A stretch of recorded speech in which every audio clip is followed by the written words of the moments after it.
Welcome to Medeshabah and the Parsha. We are up to Parshas Chukas. We're going to discuss the fifth Aliyah, which comes to the point where basically what led up to it is that the Jews, Moshe tried to send a message to the king of Canaan, which is around the southern border of Eretz Yisrael, southern eastern border, saying them that we want to go through your land to go into Eretz Yisrael. We don't mean peace, we don't want to start war.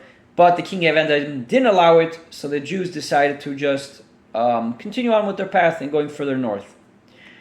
Then it went on to the story of Aaron's passing, and then we're left off with the point where basically the Torah says that the king of Arad, who is the Canaani, he heard, and the Torah says he actually was residing in the south. He heard that the Jews were coming, and he decided to wage war with them. So now the Medrash asks a very simple question. This Canaani who's living in the south, this Melech Arad, who is this? Who is this Canaani? Because we know from Pasha Shlach that who lives in the south, the Torah said it was Amalek. Amalek was in the south. So why are you referring to this nation over here as Canaani? Is it the same or not? The Medrash says it actually is the same nation, the Medrash Rabbah, and the reason why it's referring to them as Canaani and not Amaleki in this instance is because it's contrasting to the previous story in regards to the situation with Edom.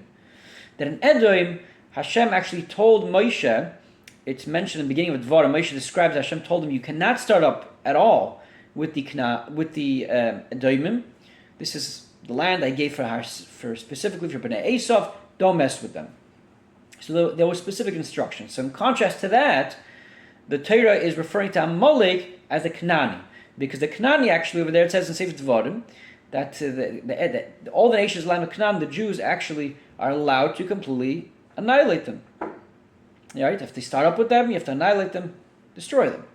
You don't give them any kind of pass, so to speak. So therefore, they were referred to over here in this specific parsha over here. They're referred to Canaani. Now the Medrash says. Now, what was unique about Amalek that they had this treatment, so to speak, that they were specifically supposed to be treated in this way, that you annihilate them at this point? Said the Medrash because Amalek proved themselves to be, the way that the word of the Medrash is, they proved themselves to be Ritzuis Mardus, which means a strap of affliction. It could mean rebellion, but here I believe it refers to affliction, meaning to punish. They were literally a tool of punishment for the Jews. In other words, says the Medrash, we find actually, historically, in the Torah, that Amalek actually started up with the Jews 3 times in the Torah. 3 times. One time is in Sefer Shmois, when after the Jews were complaining about, their food issues, etc., it says that Amalek came about. Right, they started up with the Jews in the desert. So that was an instance where basically the Jews weren't behaving the way they were supposed to. There was some type of weakness. So Amalek came in and swooped up and, so to speak, was their punishment consequence of their actions. The second time we find Amalek also started up with the Jews, in the same instance when there was a weakness amongst the Jews, was in Parsha Shlach, by the Meraglim. Right, they tried to, they were complaining. And some people even decided, you know what, we're going to try to go up to Eretz Yisrael. We're not going to hold back. And they were also killed, many of them, by the Amalek. And the third instance is in our parsha. The third, which is it's a little interesting, it's a little different, because we don't see a clear scenario where the Jews did anything wrong. All we find is that Aaron HaKohen was passed away right before. And so this was also a moment of weakness for the Jews. It was a moment of weakness, and like the Medrash mentions how basically the Anani HaKavod were also removed. There was an opening from the Anani HaKavod that allowed this vulnerable spot for the Jews. So we see whenever there was a scenario of weakness, whether it's because the Jews sinned, or whether it's because they were in a scenario of mourning, like now in Aaron, so there was an automatic consequence was that there was like this tool, so to speak, in nature, which was going to afflict the Jews, as an automatic consequence of weakness, which they showed within themselves, right? So Amalek proved themselves to be this sign of this consequence, or this natural consequence for the Jewish nation. So therefore Hashem refers to them in this parsha, right, as the Knani, telling the Jews that basically, because they have proven themselves to be this type of people, you could treat them like the Knanim, like which will be spoken about in Sefer Dvarim.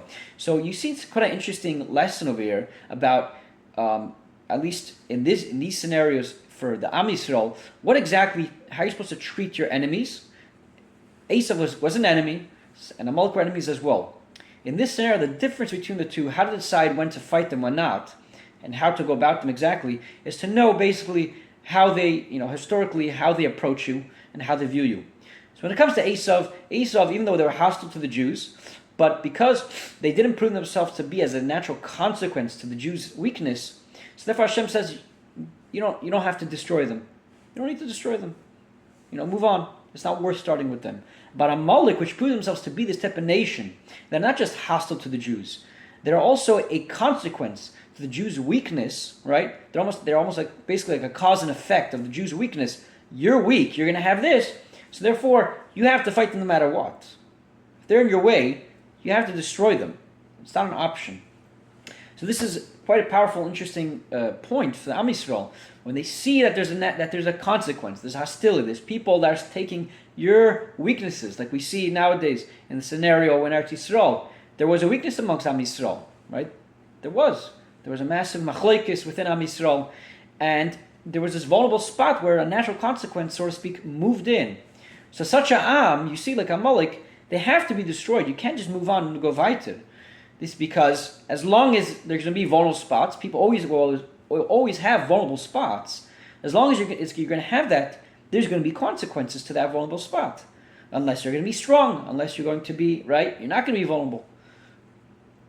So that is quite an interesting point, something to reflect on.